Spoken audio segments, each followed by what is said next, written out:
The Raptors and Nets make a free agent splash, while Zach Parise and Ryan Suter are still free agents.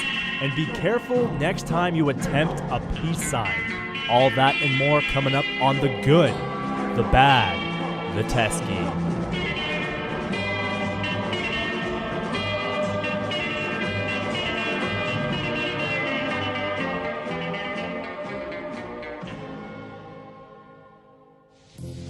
Welcome to The Good, The Bad, The Teskey, Episode 4. I am Colin Teskey. I am back from vacation, and I'm hoping a lot of you are recovering from Canada Day weekend, and hopefully you had lots of bananas and, are drinking lots of Gatorade to get those electrolytes up. But the weekend was not short of sporting news and stuff happening. NBA free agency has picked up, as well as the NHL free agency that started July 1st. A lot of the big names, though, are still out there right now. We usually expect Canada Day to be the big day where teams really risk their future. They really put all their chips in at certain players to try to turn their franchise around. And usually July 1st by around 1 o'clock or into the afternoon that day, that is when the big fish are off the market. But right now, you still have Zach Parise of the New Jersey Devils out there, and you have Ryan Suter of the Nashville Predators still without a destination yet for next season. So still a lot of speculation as to where they are going. And all I can say is expect the unexpected, at least so far this year for the 2012 free agent class. I've seen a lot of surprising moves by some general managers, including the Canucks giving a big contract to Jason Garrison. Also, you see Jaromir Jagr signing with the Dallas Stars for $4.5 million just for one season.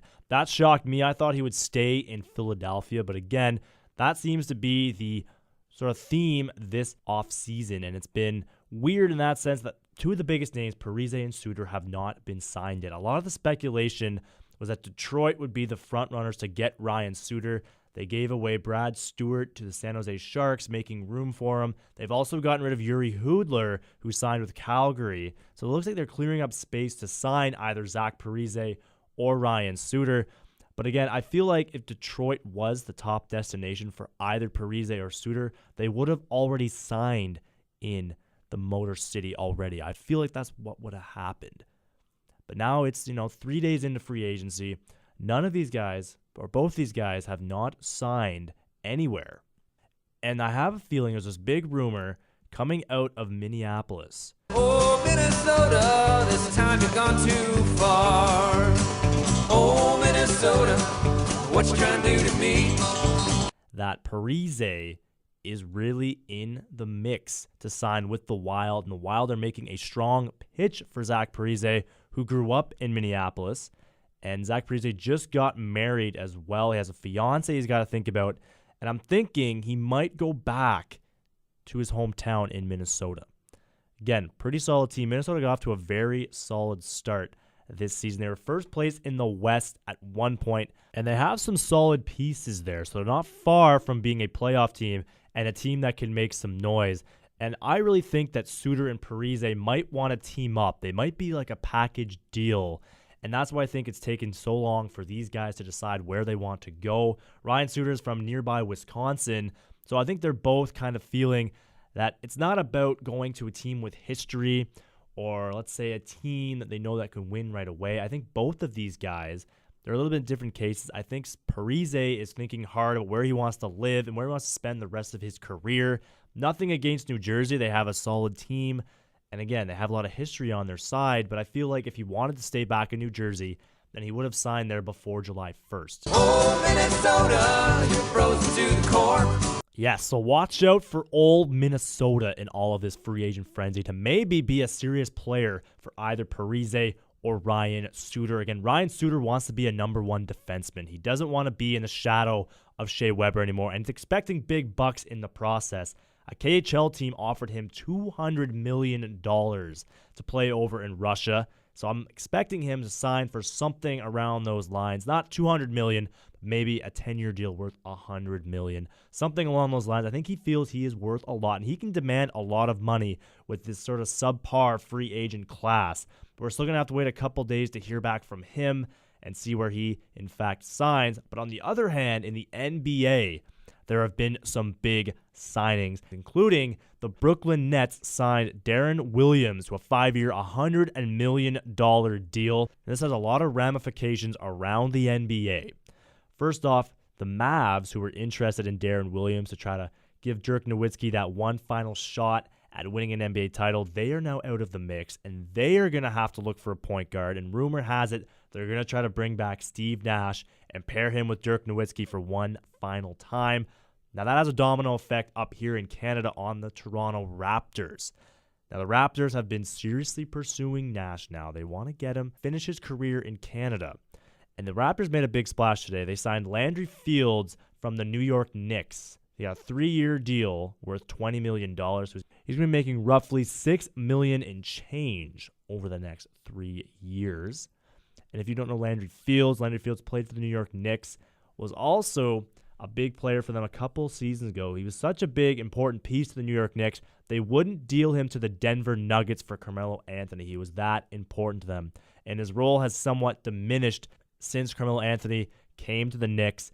Scoring's gone down, his assists have gone down, but this guy has got some serious upside for the Toronto Raptors.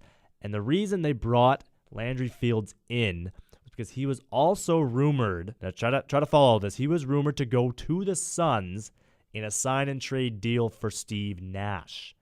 So now that Toronto has made an offer to Landry Fields, the New York Knicks can't be in the mix for Steve Nash.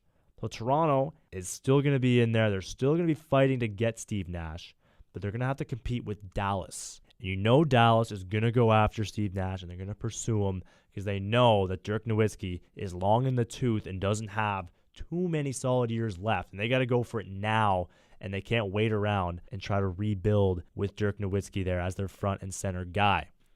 Now for the Brooklyn Nets, they get Darren Williams, another big guy, one of the most underrated point guards in the game. He's overshadowed by the likes of Dwayne Wade, Chris Paul, and all those guys. Does not get a whole lot of respect.